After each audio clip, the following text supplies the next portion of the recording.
بسم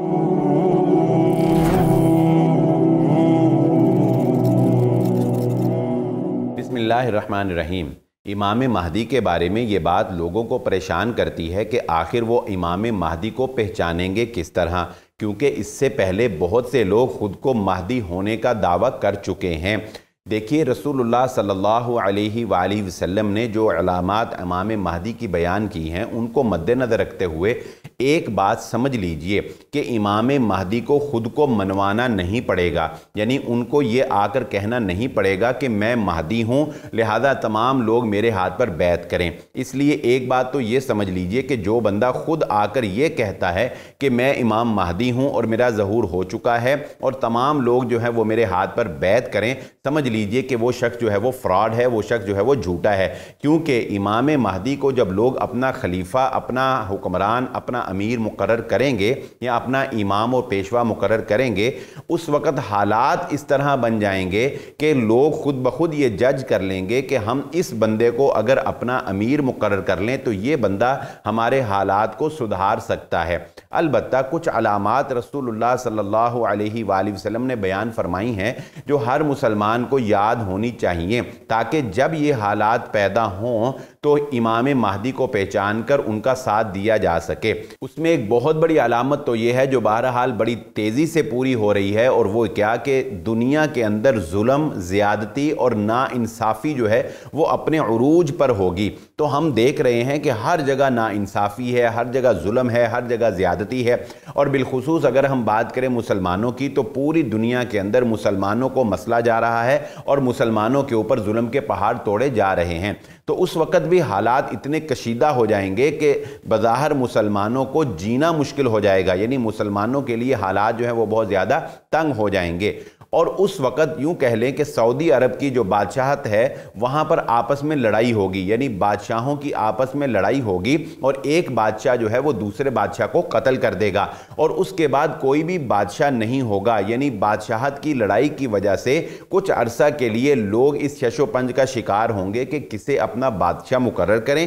کسے اپنا لیڈر مقرر کریں۔ اس وقت چند سمجھدار لوگوں کو، جو اس وقت کے اعلیٰ لوگ ہوں گے، جو اس وقت کے ہائی کمانڈ لوگ ہوں گے، جن کی بات کا ایک اثر ہوگا یا جن کی بات مانی جاتی ہوگی، وہ اس بات کو غور و فکر کے بعد تسلیم کریں گے کہ اگر ہم اس شخص کو یعنی امام مہدی کو اپنا لیڈر مقرر کر لیں تو اس کے اندر یہ صلاحیت پائی جاتی ہے کہ یہ ہمارے حالات کو سدھار سکتا ہے۔ اور یہ بات بھی ذہن نشین رکھ لیں کہ امام مہدی کو از خود بھی اس بات کا پتہ نہیں ہوگا کہ ان کے اندر اتنی صلاحیت پائی جاتی ہے، یا کبھی خود بھی انہوں نے اپنے آپ کو لیڈر بننے کے لیے تیار نہیں کیا ہوگا، نہ ہی وہ یہ سمجھتے ہوں گے یا سوچتے ہوں گے کہ میں کبھی مسلمانوں کو کمانڈ کروں گا یا میں کبھی اتنا مقام اور اتنا رتبہ جو ہے وہ پا سکوں گا، کیونکہ حدیث میں آتا ہے رسول اللہ صلی اللہ علیہ وآلہ وسلم نے یہ بات ارشاد فرمائی کہ اللہ رب العزت ایک رات میں امام مہدی کی اصلاح فرما دے گا۔ ایک رات میں اصلاح سے مطلب یہ ہے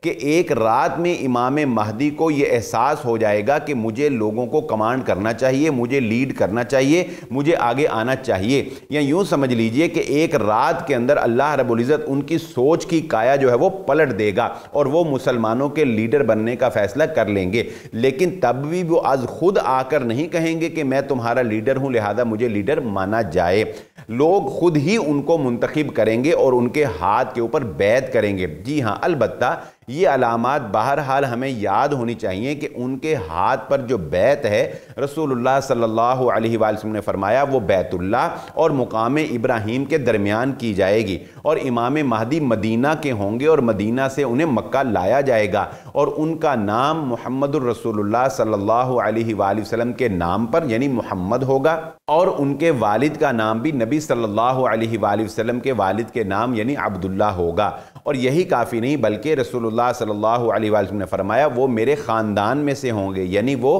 قریش خاندان میں سے ہوں گے، اور نبی صلی اللہ علیہ وآلہ وسلم کی بیٹی لخت جگر حضرت فاطمہ رضی اللہ تعالیٰ عنہا کی اولاد میں سے ہوں گے، یعنی وہ فاطمی خاندان میں سے ہوں گے۔ لیکن یہ بات بھی ذہن نشین رکھ لیجئے کہ یہ علامات ایسی ہیں کہ جس میں دھوکہ دیا جا سکتا ہے، جیسا کہ 1979 کے اندر ایک شخص نے جب خود کو مہدی ہونے کا دعویٰ کیا، نہ صرف اس نے دعویٰ کیا بلکہ اس نے بیت اللہ کے اوپر قبضہ کر لیا، اور کتنی ہی معصوم جانیں جو ہیں وہاں پر ہلاک کی گئیں اور بے گناہ لوگوں کا بیت اللہ کے اندر قتل کیا گیا، لیکن نادانی میں بہت سے لوگ اس کے ہاتھ پر بیعت بھی کر بیٹھے تھے۔ اس شخص نے بھی یہ دھوکہ دینے کی کوشش کی تھی کہ اس نے ایک ایسا شخص تلاش کیا تھا، یعنی جس کو مہدی کے طور پر پیش کیا گیا کہ اس کا نام بھی محمد تھا اور اس کو عبداللہ والد کا نام بھی حاصل تھا، اس کے ساتھ ساتھ وہ خاندان بھی وہی تلاش کر کے لایا تھا جو محمد الرسول اللہ صلی اللہ علیہ وآلہ وسلم نے احادیث میں بیان کیا ہے۔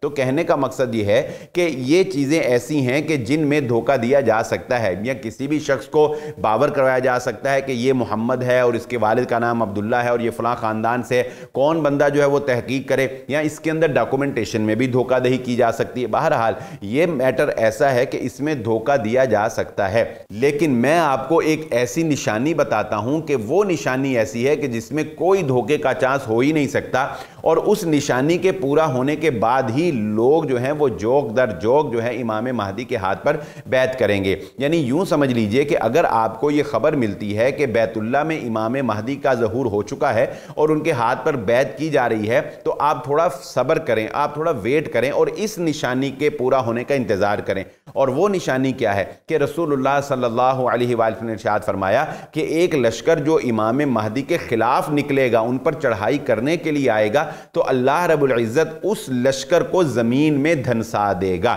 جی ہاں، یہ ایک ایسی پاورفل دلیل ہے، ایسی بڑی نشانی ہے کہ جس کو کوئی بھی غلط طریقے سے یا کوئی بھی دھوکہ دہی کے ساتھ اس کو سر انجام نہیں دے سکتا۔ تو جب یہ نشانی پوری ہو جائے گی، یعنی وہ پورا لشکر جو ہے وہ زمین میں دھنسا دیا جائے گا، تب لوگوں کو پتہ چلے گا کہ واقعتاً امام مہدی جو ہیں وہ سچے ہیں اور یہ وہی مہدی ہیں جن کا محمد الرسول اللہ صلی اللہ علیہ وآلہ وسلم نے احادیث میں ذکر کیا ہے۔ تو اس وقت لوگ جو ہیں وہ بڑی تیزی کے ساتھ پھر امام مہدی کے ہاتھ پر بیعت کریں گے، اور انہی کی موجودگی میں حضرت عیسیٰ علیہ السلام بھی تشریف لے آئیں گے۔ یہ بھی امت محمدیہ صلی اللہ علیہ وآلہ وسلم کا اعزاز ہے کہ حضرت عیسیٰ علیہ السلام کو امام مہدی نماز کے لیے امامت کروانے کے لیے پیشکش کریں گے، لیکن حضرت عیسیٰ علیہ السلام فرمائیں گے کہ نہیں، آپ ہی امامت کروائیے۔ یہ اللہ رب العزت نے امت محمدیہ کو اعزاز بخشا ہے کہ تمہارا امام تم ہی میں سے ایک فرد جو ہے وہ مقرر کیا جاتا ہے۔ چنانچہ حضرت عیسیٰ علیہ السلام امام مہدی کی اقتداء میں نماز ادا کریں گے۔